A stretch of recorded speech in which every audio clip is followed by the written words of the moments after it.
Howdy, everyone. It's Leslie Hassler with Your Biz Rules Business Coaching. We're doing a little coffee break edition of coaching from the carpool, which is just something I do. The coffee break edition, something I do when I feel inspired to do it. And today's Monday. It's Martin Luther King Day. And I don't know. I was thinking about Martin Luther King, and I was thinking about really the change that our nation has seen in the many, many years since his famous speech. And I was like, what is it that we can take into our businesses, and how can we be inspired by this and really keep moving forward? On one of my other groups, I heard somebody say, today's January 15th. It tends to be the day you throw everything you thought you were going to do this year. Your new inspiration, your motivation, all of that stuff tends to go out of the window right about now. And there's lots of reasons for that.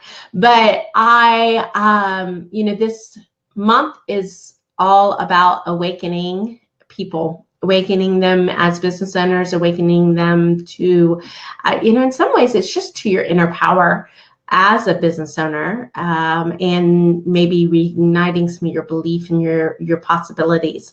So I thought I would I have 4 notes. I have 4 notes up on my screen of really what I thought is the inspiration from Martin Luther King that you can take forward in your own business. So the first one is about change. He was a man inspiring change. Right? And if you think about it, we still have such a long road to go. I mean, we've made some tremendous strides, but we still have a long way to go in the change that he was trying to inspire. And I joke often, that I'm an agent of change, that I bring about change. So most of the time people come to me and they're looking for change, right? Don't like the way things are, want to make it better. That's change. And I am just very in my head today. Change, I think, is something that people want to happen quickly, and it can happen quickly. But when you're looking at systemic change, habitual change, belief change, I don't know that that's always quick. Right? It just happens over time. And a lot of the times, if I look at business, right, when we're impacting change, somebody's created a business and they've held that business for many years, and they've created what's today over the course of 10 or 15 years. And so change isn't something we can impact necessarily day one. It might take us a while to impact change because you built it up a while. Now, it won't take as long if you're on board with it, right? If you're really committed to the change, it won't take you 10 to 15 years to change what you created in 10 to 15 years. Oftentimes it's like a year and a half. That's a fraction of the time, right? It's not an overnight Band-Aid type thing. But I think when you look at really being inspired to change, I think you should look at it in your business. I think you should also look at it as the change that you inspire in your clients, because it's really what we're doing with our clients when we're in service-based businesses is we're facilitating some level of change. And I think that's, I think that's cool. I think change is really, really cool. So I do have, I have these sayings that float in my brain, and this was from a college boyfriend. He said, many people fear change. I use it to do the laundry. And I think that's true. A lot of people fear change. Everyone's capable of change, but not everybody chooses to do it because of that fear. So I want you to be inspired to change something, just one little thing this month, and see if it has a better impact in your business. Last week when we were doing the coaching from the carpool, we were talking about, are you aspiring to greatness or are you settling for mediocrity? Might be a good one to go back and watch. The second thing that I think we can be inspired by Martin Luther King, and I love this, is the power of positivity, right? Even in the face of confrontation, even in the face of violence, even in the face of everything that he went through, there was a commonality of love and a positivity. And I think positivity is one of those things that is just such a key component. You know, I held a workshop last week, and I said, no negative Nellies. You know, like Nellie Olson from the old Little House on the Prairie. It's like, no negative Nellies here, because negativity kills possibility. And possibility is really where our future lies. And so that positivity is huge, right? And that was one of those things that I'm kind of like tying all these ideas together in my brain. I told you I'm totally in my brain today.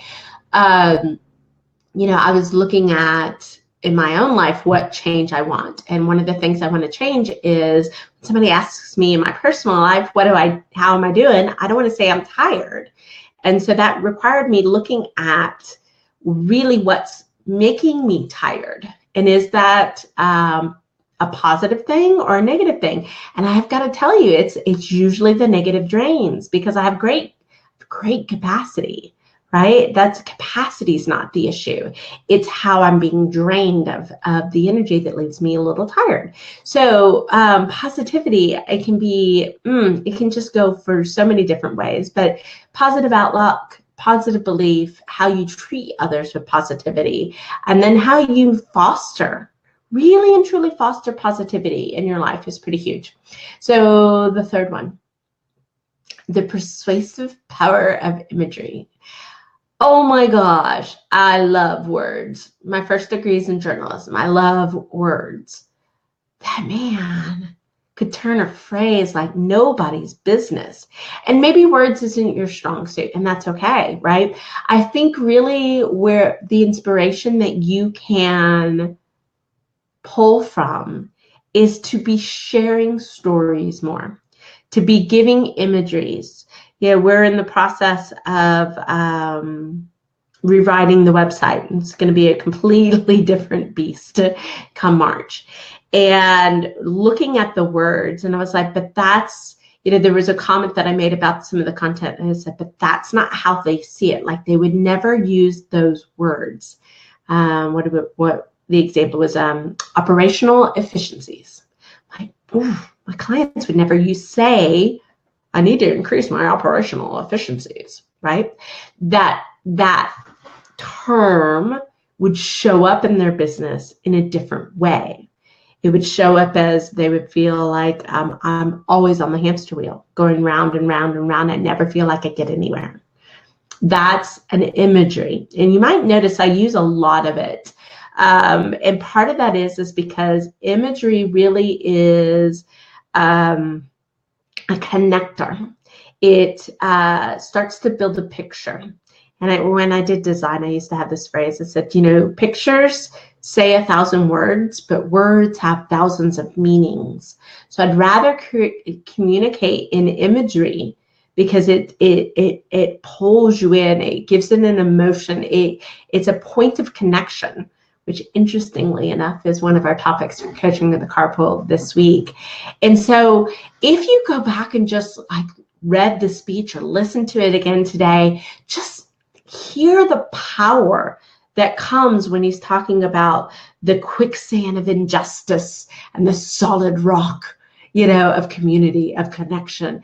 You know, the sitting down at the table with our brothers, you know, that's all this imagery that he used in his language to really connect people, to bring them together. And it has a tremendous power. So if you're not using that in your business, find a way to start using it, okay? Because it can be one of those, it's like that universal translator, right? It's just something people can connect to, and especially with your ideal clients, they will love it.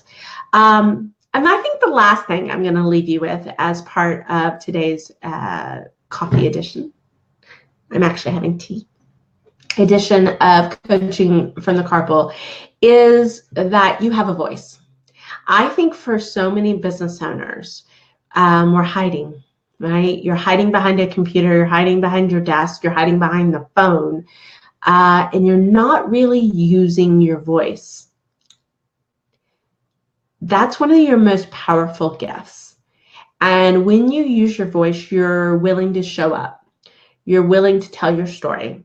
You're willing to share with other people what it is you do.